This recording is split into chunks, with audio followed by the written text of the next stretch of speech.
I'm Deion Imade, and this week on the Old Poke Show, Clint and I discussed the big-time win versus Kansas State last Friday, and we preview the Kansas game this week. All that and more here on the Old Poke Show.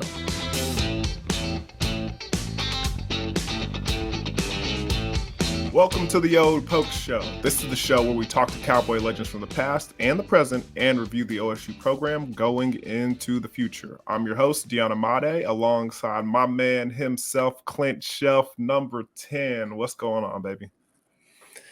Man, I'm doing well. It just feels so much better coming off a win, man. And that Friday night game, I was thinking about this. If you could guarantee that you're going to get a win, the Friday night game would be, I'd want to do 8 of those a year. I don't really care about people saying, big time programs don't play on any day but Saturday. I don't care about that.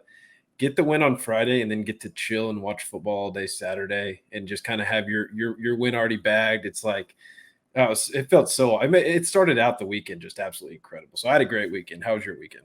I'm not gonna lie, it ruins the whole high school thing because Friday night lights and everything, and I have other obligations and whatnot. But you're right, bro. That anxiety level is on a Saturday morning is completely gone. You just get to chill, wake up, watch some pregame football television shows, knowing that your team already has that dub in the bag, and you're just watching other teams play. You get to actually be a fan for college football instead of what we do is pretty much work and be analysts for on Saturdays and put in the hard hitting research and hoping that it all turns out to what we predicted. So you're right about that, man.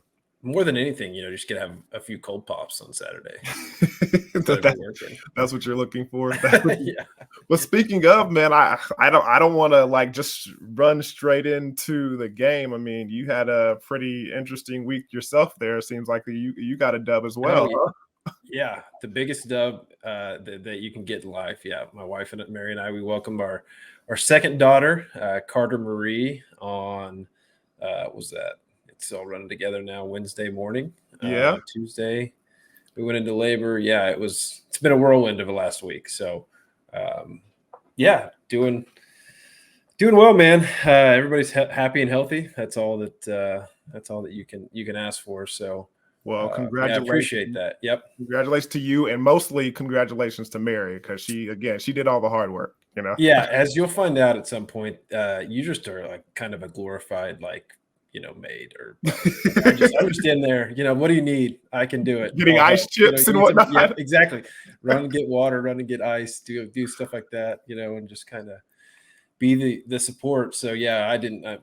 She was a rock star. She's doing well. So I gotta commend you though, bro, because the name is dope, bro. Carter Marie Chelf, CMC. I like that. Yeah. So we had always Chloe. We loved that name. But Carter was our original name. Oh, really? For a boy. That was always going to be our boy's name.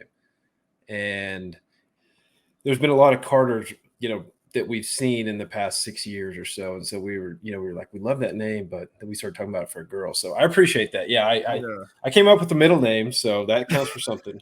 So I did something. That's about all I did. Yeah. We'll go for you. I appreciate that, man. Yeah, it was a great week. I'm happy for you guys, and I'm sure your dad and your mom were pretty ecstatic as well. So, hey, another one to add to the family. Yeah, we've got a lot now. So you got a dub on Wednesday, and then the Cowboys get the dub on Friday. So a big weekend for you and for me too, honestly, because I got to win. Unfortunately, the final straw for that was the Dallas Cowboys, and they got absolutely shellacked.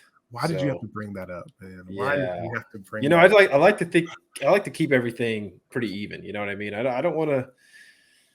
You got to be humble. You know what I mean? take the wins and the losses together, and that was a big one. So they definitely ruined my football weekend with that performance right there, man. Again, shout out to CMC, man. He's at least I got him on my fantasy team. So I got some wins over there on that standpoint. But that's a cheat code. So yeah.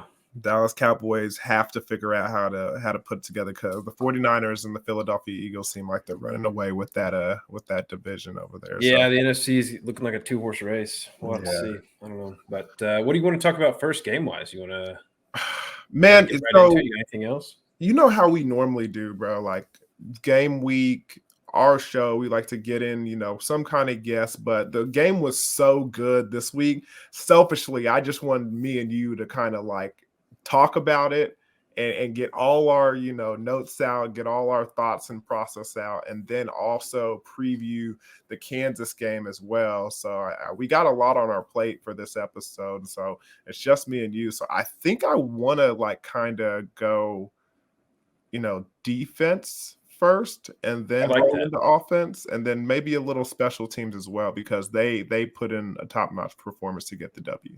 Yeah, I'm excited to announce my MVP. Speaking of that, the helmet sticker and stuff. Whenever you want to do that, but yeah, I want to hear your thoughts on the defensive performance, because this was a 180 obviously from last year. 48 or 49-0. They kept bringing it up. I mean, gosh, it was very cool of them. But and we finally got some turnovers too. I thought we had some guys that stepped up and really made some good plays. So yeah, I want to get your thoughts. If you want to start, the world is your oyster. You tell me what position group, where you want to go. Well, let's go ahead and start from the back to the front, and I want to start off the episode by commending one in particular individual in the D block, in the defensive back room. I hold these defensive backs, to my heart, like, fraternity member of the D block, and no fly zone. No fly zone. I really, really like cherish those moments in my life and being a part of that group. And every, Saturday, I hope all the Cowboys do well, but specifically those guys and Coach Duffy and all those guys. Like, I really hope that they play well. And the 2 Saturdays ago versus Iowa State, that was like my worst nightmare.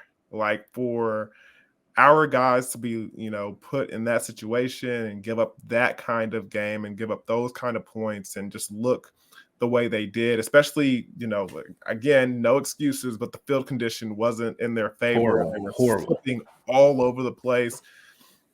And I got an opportunity to, hear, go ahead. I do want to say one thing about that, and just a quick thing. I don't want to interrupt your train of thought, but maybe Iowa State's not that bad beating TCU this weekend. So that's very true. That's very true. That's a good tidbit, Clint. That's a good thing to mention and put in there to keep the Oklahoma State fan base aware of. Like that was Iowa State has a good defense. That's tough place to play. There's no question about they have a good defense, but the offense is the thing that everybody was questioning, and they seem to be on the rise, and they're figuring things out. And unfortunately, Oklahoma State found that out the hard way, and I was just disappointed, man. I was really down, and knowing that Lyric Rawls was gonna maybe be out for a significant time, I was a little nervous and a little scared that we were going to get exposed. But man, this guy right here, like, to have the performance that he had in Iowa State at first start, just looking out of his element, it looked like the game was too much for him to come back and not just catch an interception in like the opening part of the game to kind of get his confidence going and stuff, but also to get a pick six. And it's not just the turnovers that I was impressed by, because those things, come and go. Sometimes it's luck, sometimes it's you just being in the right place, but also his performance in coverage, him coming downhill and making tackles, open field tackles, like when you're just like on an island. Don't get me wrong, Clint. The scariest part for a safety is like to see that post coming and you're back there and you're just one-on-one. And then the second is to be in open field with a athlete, just like in the field, like just nobody's around. It's just y'all in that space, and to close that space and make a tackle, that's big time. Cameron Epps, bro, you have my respect. You have my, because just to fight from that adversity from last week or 2 weeks ago, go through the bye week and then come back out and have that kind of performance, I am impressed. I am encouraged, and I am so proud of his performance because that was phenomenal. And Clint, I want to open the floor for you because I mean this has to be the portion of the show where we give kudos to number 7 for what he did and the way he came back and fought back after that first start, and then the second start being what it was on Friday. Yeah, I mean, I think you covered everything regarding Cam Epps, but yeah, just to rebound from a very tough game, but also within the context of this game of how big of a play that was. Yeah, It was going to be 13-7 going in, unless if they have to drive down, get a field goal, maybe 13-10, and it completely. I mean, now it's a 20-7 game. We've got all the momentum. It was just it was one of those plays where it's like, we've talked about when we're going into the bye, you don't want to have a loss going into the bye. Well, going into the halftime with a pick 6 on your mind is like going into a bye after a loss. You know what I mean? It's like that just you got to go sit on it and dwell on halftime thinking about that throw as a quarterback. And so I thought that was a big momentum changer. And just kind of gave the spark for the rest of the game that defense needed.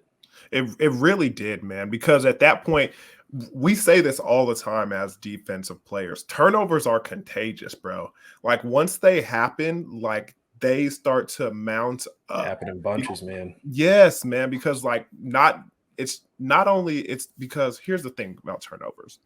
When you're going for something like that, you're taking a risk. You're taking a risk of like not completely completing the tackle, possibly missing the interception, and the wide receiver catching the ball and going the other way for 6 if you don't have anybody behind you. You're taking a big risk. And so people are more willing to take those risks when they see that it's paid off for some of their teammates. So they're more aggressive about going for the football. They're more aggressive for jumping routes.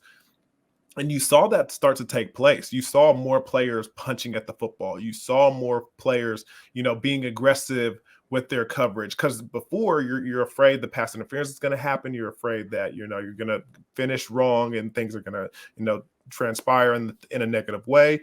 But no, they're confident about what they're doing, especially in that second half. And what happened? Another interception happened at a pivotal moment that you really needed. Shout out to Nick Martin because he played a phenomenal game as well. And that's a great transition. The linebackers. Yeah, I was going to say, yeah. The linebackers. Like that was a tall task that they had. I mean, the running back that they were facing and the running game that they were facing, especially with that quarterback power, they needed to be on their stuff. And for Nick Martin to come away with the performance that he had, man, I really thought that he was going to be the Big 12 defensive player of the game. I mean, he's impressed all season long. He's been all over the field. The speed that dude has is it's crazy.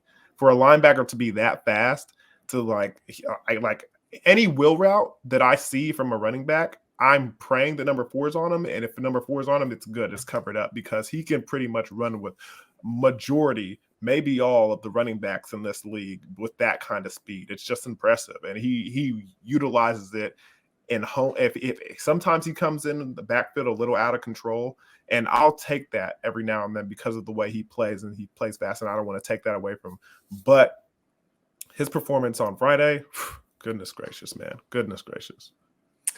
Yeah, I thought the linebackers played well. Colin Oliver is always going to be a difference maker, but Nick Martin stepping up. What'd you say? Is it 17 tackles? Is that what he had? 16? 16 or 17 tackles, a pick. Yeah, he was all over the field. And just DJ Giddens, the running back, Trayshawn Ward, transfer from Florida State.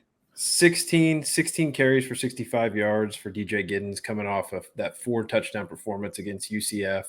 And I felt like the second level defenders really did a good job. Obviously we've talked about Nick Martin and Colin Oliver, but that entire group just I thought they played really well. I thought this was one of their better games, and You know what you're seeing from the linebackers now? They're not hesitating. Even if they make the wrong move or if they go underneath the block or something, they're shooting it. And they're being aggressive when they don't always get there, but they're being aggressive at what they're being decisive in their movement. And I love to see that, especially Colin Oliver. He's learned and grown a lot in these couple of games playing that linebacker position. Yeah, very, very impressive. And a lot of that, we can transition to the next group was because of those guys up front. I felt like they had a really good game.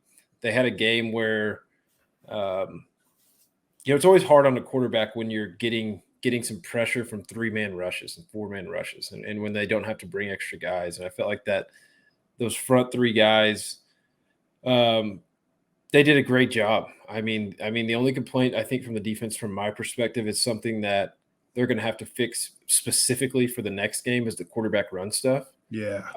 But overall, I thought the front 7 in general played really well. And the thing that we had talked about with Iowa State was like they just seemed disjointed, right? What the front 7 was doing and the back end were doing, they just seemed like they were not together. They weren't moving in unison, and I felt like some of those issues were definitely fixed. And that's a good offense. Hold them to 21 points. That's not just a good offense, bro. That's a good offensive line.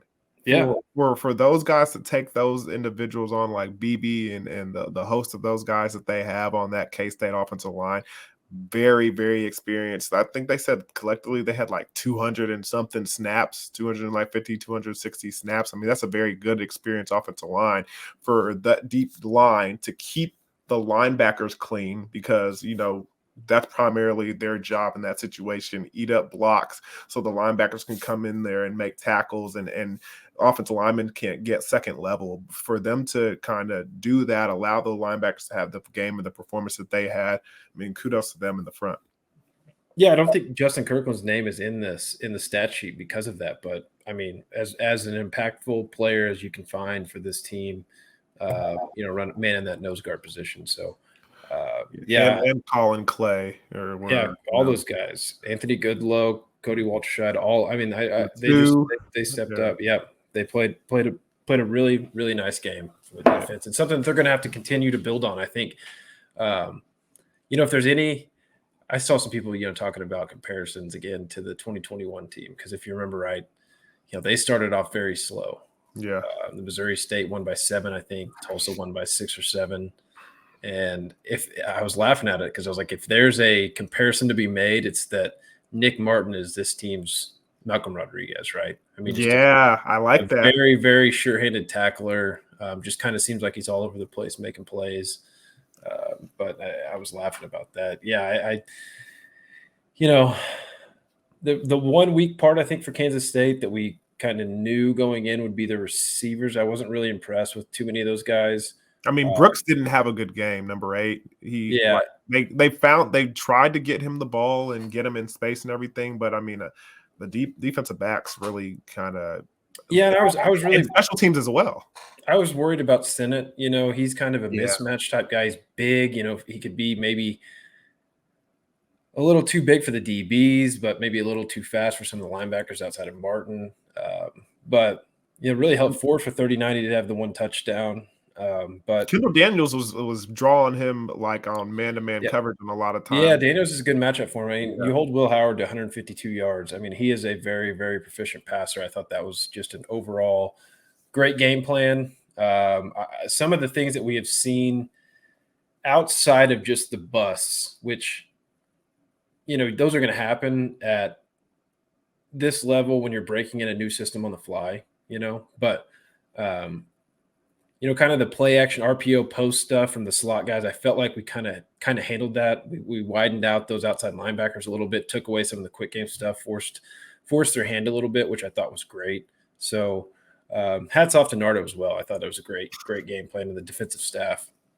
Yeah, Nardo does have to take off the sunglasses on top of the hat inside the booth, though. Like, bro, it's nighttime. Why do you still have sunglasses on your hat? Like, that's the only critique I have for you, Nardo. All right, that's the only. Hey, I bet when it was when the sun was up, he had him up there. and the Just defense was forgot. playing well, so you just can't, superstition. You just can't mess Superstitious, something up, man. I guess, man. I don't know, but yeah, very, very good performance, I thought. Great performance by the defense, and I was pretty. Here's the thing, though: can you be consistent? Can you be consistent? I know. I mean, Cameron Epps, you did a good job on Friday. You had a rough go of it, 2 Saturdays ago. Now, which one is going to be the consistent Cameron Epps? And it goes across the board. I mean, this is still a defense that's in a first-year system. So can you be consistent, or is this going to be an up and down thing? Let's not have that be the case. Be consistent. Know that you guys have the confidence to play like you did on Friday, week in and week out.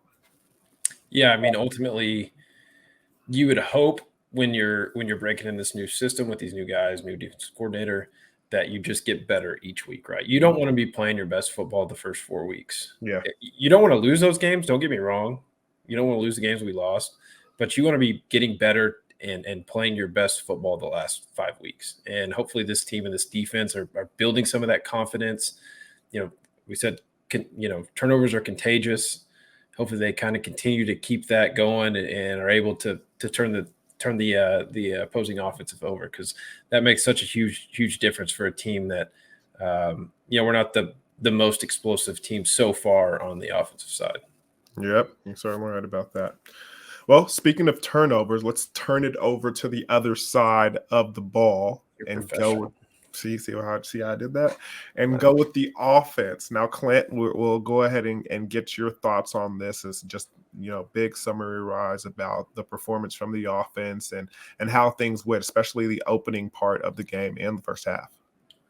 Yeah, I thought Alan Bowman continued to build on what he showed. He got better pocket management, some things that we'd asked of him, as far as he's very sensible throwing the ball away when he needs to.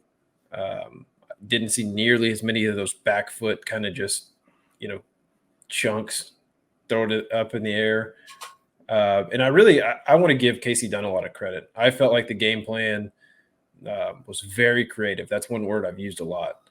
And the one thing I don't know about moving forward is how sustainable that is, because there were some, reverses, trick plays, reverse pass, all kinds of stuff that we pulled out. Yeah. I don't know how sustainable that is week to week, but it's at least good to see, the juice is flowing and getting some different looks and getting some stuff on tape that people have to prepare for. I loved all the motion stuff with Brennan Presley, the little reverse, orbit motion, whatever you want to call it. Mm-hmm. I thought all that stuff was great. My only complaint from the game plan is, and I don't know if this is a calling the plays and they're not getting the right look, so Bowman's not giving the ball. I still want to see Brendan Presley involved more with the ball. He's doing a lot of the motion stuff, handling the eye candy.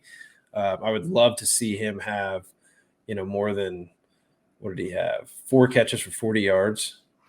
I think that's too low. But overall, Kansas State is a good defense. I thought if you look at the statistics, Ollie Gordon was obviously the best player. The best player, especially on that side of the ball. And you got to feed him 21 carries, 136 yards, 6.5 yards a tote with a touchdown. Those are the numbers that you need to win games. Go ahead. Sorry. Answer me this, Clint. With Ollie Gordon's performance and the way the offensive line performed, especially knowing Bowman, and Bowman helped a lot, like you're talking about, throwing the ball away, keeping himself clean, and making sure he didn't take any unnecessary hits or any unnecessary chances down the field.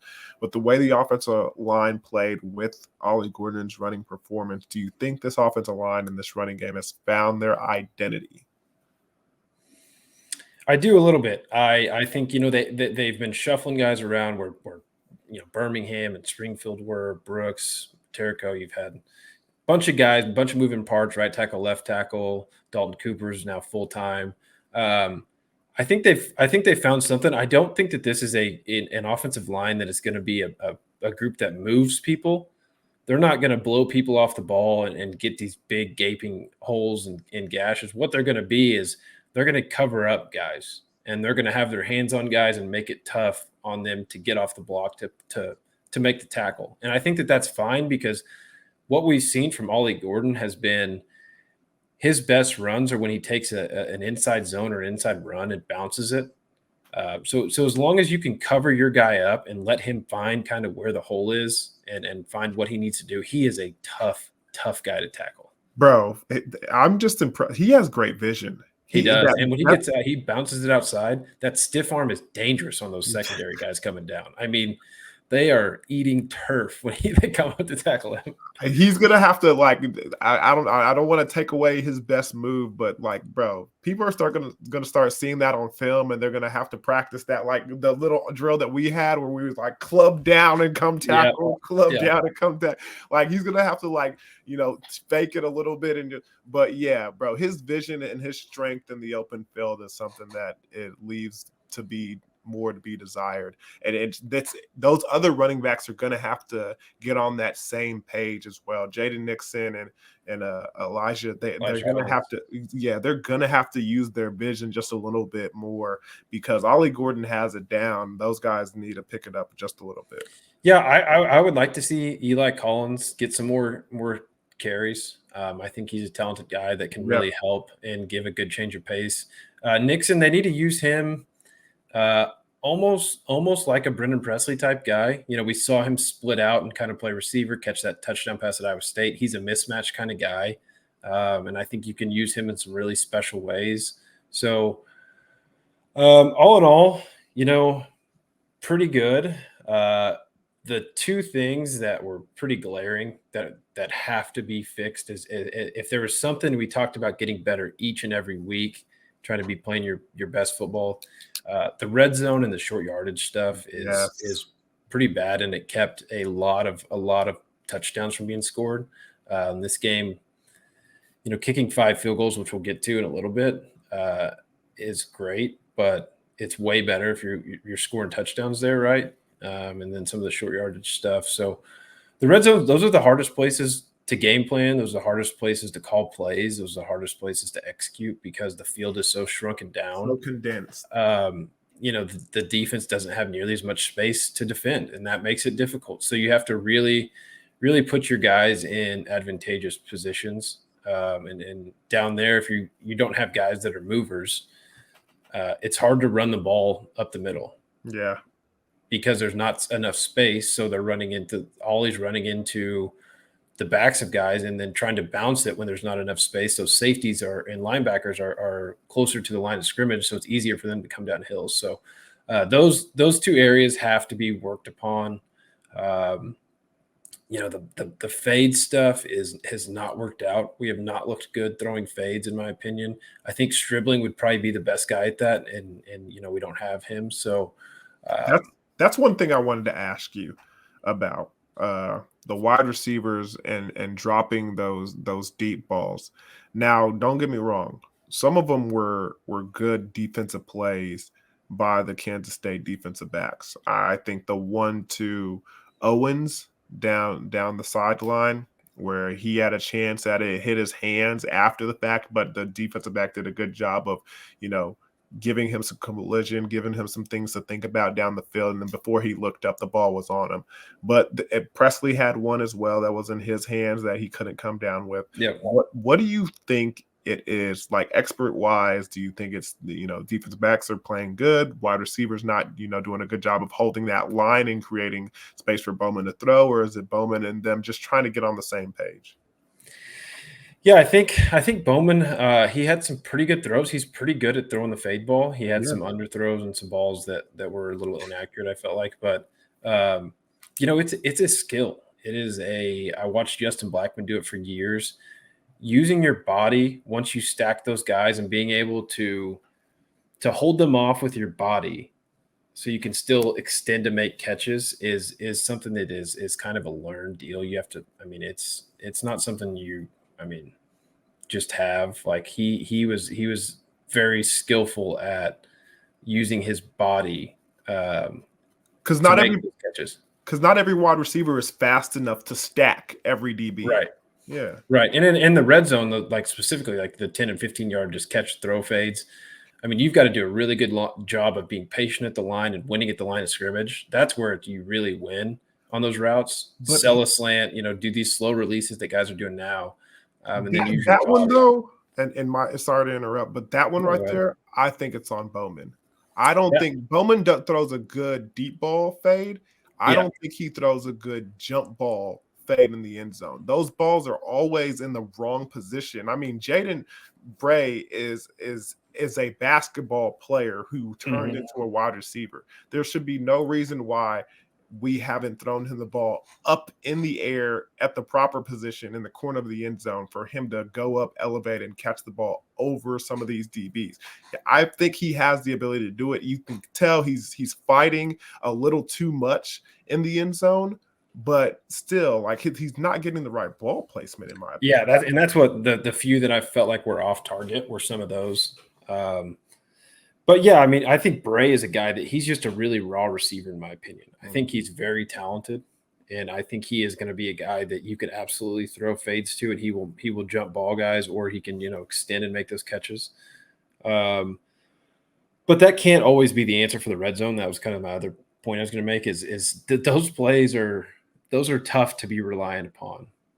You've got to do a really good job. I think this is I've been saying his name a bunch, but this is an area where you could use Brendan Presley, man. I mean, he is a really good slot receiver. He can find soft spots in zone. He can win off the line of scrimmage because he's so quick. And so I think that is an area where I would be very, very looking for Brendan Presley. We need more pivot routes. We need pivots, jerks, slips. All those are very tough, very tough, and they're easy throws. So. As a former safety who had to guard a lot of those in those red zone drills that me and you used to practice on, we need to incorporate some more of those in the red zone. You're right, Clint. That's a problem, and hopefully they get it figured out. But is that all for offense? Or are you ready to move on? I did want the short yardage stuff. The play that they ran with Josiah Johnson as the tight end sneak. Yeah. Again, going back to being movers versus not movers, that is a very tough play.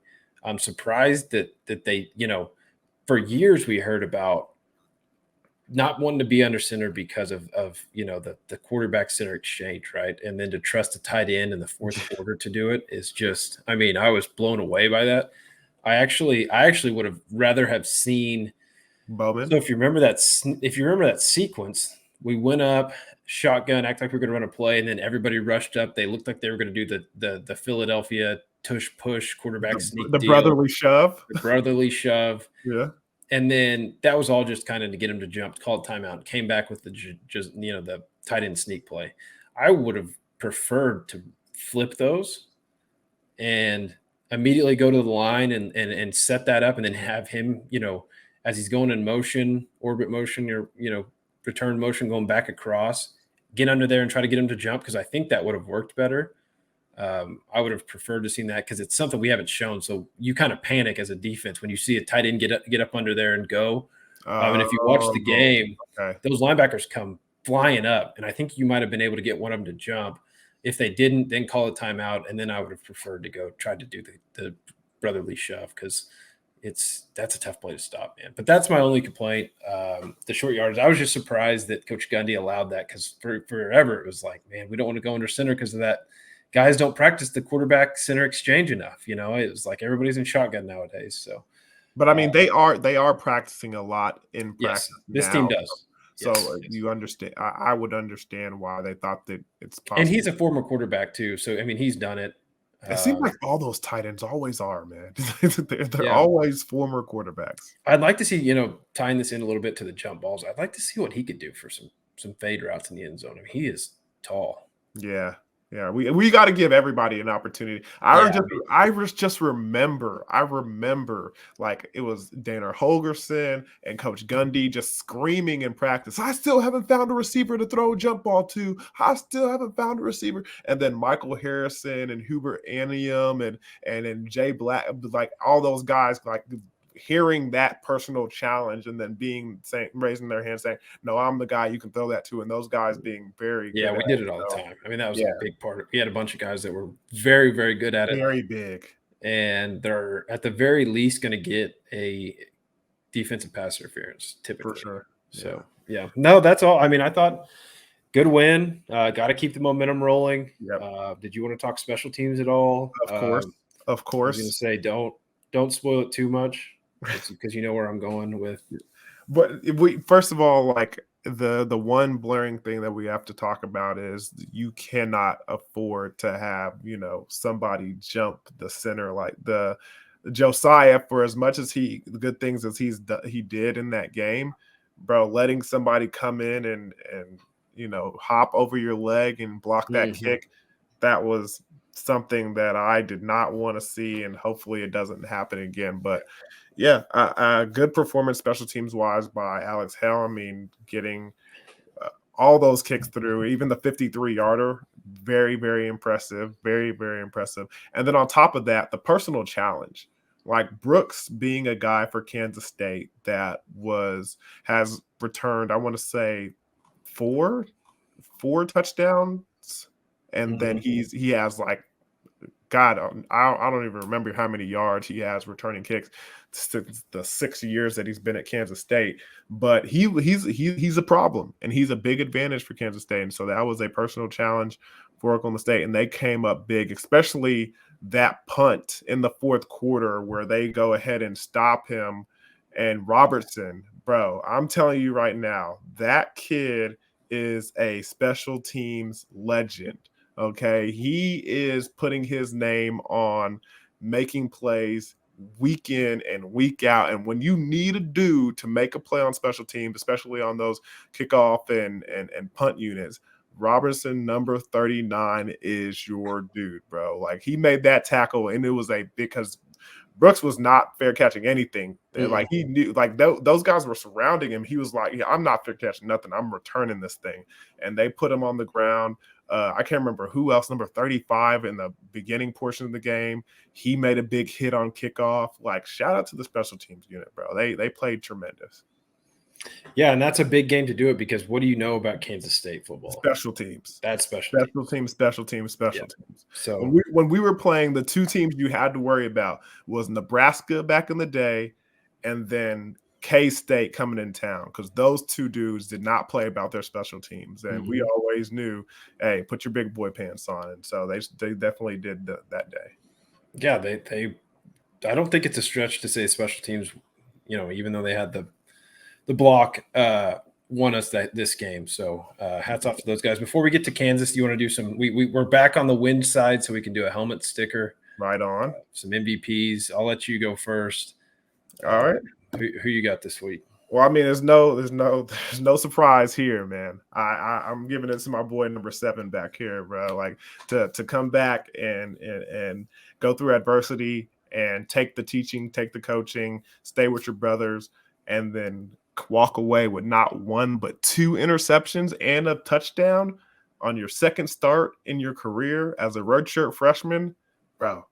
Man, shout out to him, man. That was a very, very, very, very good performance, and I was happy to see it. So I think I'm gonna have to give Cameron Epps my helmet sticker. Man, that's tough. Yeah, he played great, but Nick Martin, the 16 tackles. Pick. Yeah. I think he had like 2.5 tackles for loss as well, too, man. Yeah, this says 10 solos, 7 assists, 1 sack, 1 interception. That's tough. But yeah, I like that pick, man. I am going to go completely just out of nowhere. Obviously Ollie Gordon with the big game, but I got to go with Alex Hale, man. Wow. Out of all the players. 25-yard, 31, 34, 43, and that big 53.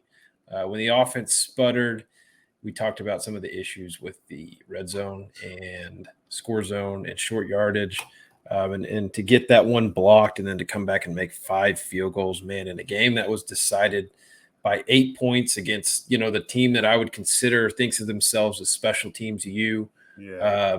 I thought that was big, getting some Lou Groza watch list stuff, weekly stuff for him. So he is an absolute stud. He's been a rock solid part of this team, and that makes it so much easier as a quarterback. The combination between Bowman and him, Bowman's a guy who doesn't typically take sacks, gets rid of the ball, is not afraid to throw the ball away. Right. Having a good kicker to be able to back that up is huge. So shout out.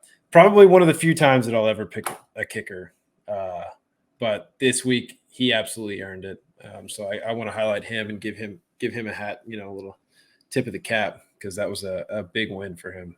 Yep, certainly is. So those are our helmet stickers for the Kansas State game. Hey man, players, if you're gonna put up, you gotta put it on, and we'll give you a sticker, we'll give you recognition, and we'll reward you if you do some things to impress us over here at the Old Poke Show. All right, with that being said, you ready to move on and talk about Kansas football? Yeah, let's talk about Kansas Jayhawks. 5-1, 2-1 in the Big 12. Coming off of a big win, 51-22 win against Central Florida. Another redemption game. This was a game that we lost 37-16 last year. A lot of familiar faces. Jalen Daniels is going to be out again, so it's going to be Jason Bean getting the start. Devin Neal's back. It's going to be a good game. Lance Leipold's a really good coach. I think this is a very good football team. This is not the Kansas football that we know of the past, obviously. So, you got any opening thoughts on the Kansas Jayhawks for this week? Yeah, man. After watching their game versus UCF, I was pretty impressed, bro. I'm not gonna lie. I was pretty impressed. I mean, the way they get things done and the way Leipold has kind of played to his team's advantage is really nervous, to watch and to consider, because it's a very experienced team. I mean, I want to say they said their average is like a 4-year starter on this team. I mean, that's a very experienced old team, and they're physical, bro. They are physical, especially the way they run the football. They have 3 running backs, count them, 1, 2, 3, that can get it done at this level, and that could probably be playing anywhere. One of them is Highshaw. He's a kid from Oklahoma who played for I believe Moore with the Moore Lions. He played quarterback over there, and so he's going to be hyped to come back to the state of Oklahoma and play against the Cowboys. They got a number of other individuals back there that I can't remember their names right now. I think it's like number 7 and number 4 that tote the rock. Devin Neal, absolute stud. Yes. And so I was talking to the broadcast team earlier this week, and after watching that game, and I jokingly said, I was like, as much as we, patted the backs of our defense and what they did, especially in that 3-3-5 scheme against Kansas State, I was like, bro, we might want to think about incorporating some of that 4-2-5 this week. And I was like, bro, because I mean, this Kansas State team, again, like, the reason you run the 3-3-5 is not to stop the run. It was a defense designed to stop the big plays that the Big 12 was known for, those deep shots down the field. You have 3 safeties back there, always kind of showing a 3 deep look, so you're not looking down the field all the time. It's the kind of the defense to stop Patrick Mahomes. You have safeties back there to like take away that deep shot. One of the things that it leaves you a little disadvantaged to, though, is running the football. Like, 3 linemen will and 5 guys to take care of those 3, it's going to open up a run hole, and your linebackers have to come downhill fast. And if you spread those linebackers out, there's going to be, some gaps and some lanes to run the ball through. And so I'm kind of concerned versus K-State, I mean, especially the way they run the football, of what's going to happen if we stay in this 3-3-5 defense. So I'm not going to lie, Clint, I'm a little nervous about playing the Jayhawks this week from a defensive standpoint, because running the football, I mean, you saw, and especially with, how they like to run the quarterback. And you saw what, how Howard performed in that situation with that, opening up the game with that like 71-yard scamper. I mean, Kansas can do that. And I mean, it's different. It's a different running style because that's more of a power running style with the quarterback. And they got some athletes over here at Kansas, but still, it's the same thing. It's running the ball. Yeah, I mean, I'm glad you highlighted that. That is the absolute thing that you have to look out for with this Kansas team. And I was looking back, just kind of perusing some stats from last year's game, and I truly think I just tried to mentally block out a few weeks from last year. But Devin Neal last year against Oklahoma State carried the ball 32 times for 224 yards and a touchdown. And Jason Bean had 4 carries for 93 yards and a touchdown. Yep. So everything you're saying is correct. This is going to be a big, big, big week to stop the run. That's what Kansas obviously, that's what they're trying to do. And they've got the horses to do it. Jason Bean is like you said, a different type of runner, especially than Will Howard. He is a guy that if you get out in space, he can absolutely fly. So it's going to be important to not only, stop the run, but stop the quarterback run game. And I think the last 2 weeks, not counting the bye week, obviously, but this team has been very good about stopping the run. I liked what they did against Iowa State. Those busts were largely in the passing game in the secondary. This week, I felt like they stepped up outside of the few quarterback run game stuff. So that's where it's going to start. But I want to get into like what the mindset is for Kansas, right? Because by and large, we talked to Tim last week, the Kansas State beat writer. I had watched some of the podcasts for some of those guys, and kind of the feeling was that they were the far superior team, that they were just going to roll in here and win the game. And I'm not saying that they were arrogant, but for being a team that hadn't won in Stillwater very often, I felt like Kansas State kind of was coming in a little bit too hot for me. So I wonder what Lance Leipold and the Kansas Jayhawks kind of mindset is coming to this game, because that's the way to get you beat, is when you come in overconfident. But it's going to come down to stopping the run, and we're going to need the offense to continue to play better. They've shown, once we've gotten down to Alan Bowman, starting consecutive games, now starting his third straight game, getting the full game, I think that this offense is only going to continue to gel. If you can stop Devin Neal, I think you win the game, and if you can't, you probably lose. Yeah, I mean, I hate to simplify it like that, but it's the truth. And honestly, not to take anything away from Oklahoma State and their performance last week, Friday, but it was kind of the perfect recipe for a big time upset like that. I mean, playing on Friday night, it being a blackout, meaning, the student body was there and they were ready to go. I mean, the atmosphere was set, and you kind of caught like both of them coming off a bye week, both of them having advantages to, that extra week of preparation. I think I saw where, and I don't remember it now, it's been a long week, as I've mentioned, Coach Gundy's record coming off a bye was very good, and Chris Kleiman's coming off a bye was not very good. So that could, obviously you talk about catching a team in the right spot, that would be an advantage, right? Yeah. And again, I say that to say that was, maybe the perfect storm for us to kind of get back on track and, kind of get a big time surprising win. But going to versus Kansas, this is, Saturday 2:30 game, a spot that everybody's familiar with. And can you be consistent? Can you let that catapult you into the positive direction? And can you continue to play like you did? Does it have to be a prime time, big time environment for you to step up and play like your hair's on fire? Or can you do this week in and week out? That's going to be interesting to find out about the Cowboys defense, offense, and special teams when the Jayhawks come into town. Yeah, and part of that is the crowd, right? And I think I said we've sold out the rest of the games this year. The crowd was fantastic Friday night. And they'll need it again against Kansas. You talk about spots. So Kansas will be going into a bye, and then coming out of the bye, they play Oklahoma. So interesting spot for them.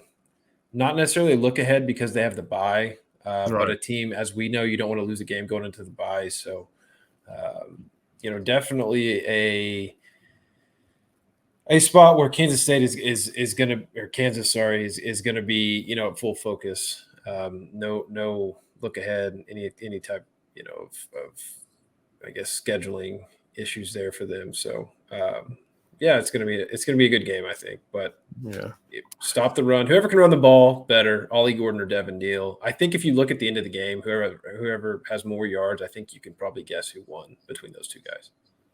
Yeah, it's going to be interesting to find out. And the only way to do it is to tune in on Saturday, 2:30 to check it out. And before that, make sure you tune in to the pregame show, as we'll be on the air with our boy Adam Hildebrandt. So make sure you guys tune in. But Clint, you got anything else before we get out of here? It's kind of a long one. We had a lot to talk about today. So we did. Did you want to mention your guy Kevin Doherty? Oh, yes, my man, Kevin Doherty, a friend, especially when we were all on campus together. Him and Taylor Gooch were good buddies of mine, and me and Clint, and I really, really wanted to congratulate him on getting his first PGA Tour card. So he was on the Corn Ferry Tour, and he finally, he got the dub and finished the right way, and he got that card. So congratulations to Kevin. And if anybody sees him out there, make sure you tell him congratulations on social media and everything, man. He's worked hard for that thing, and I'm proud and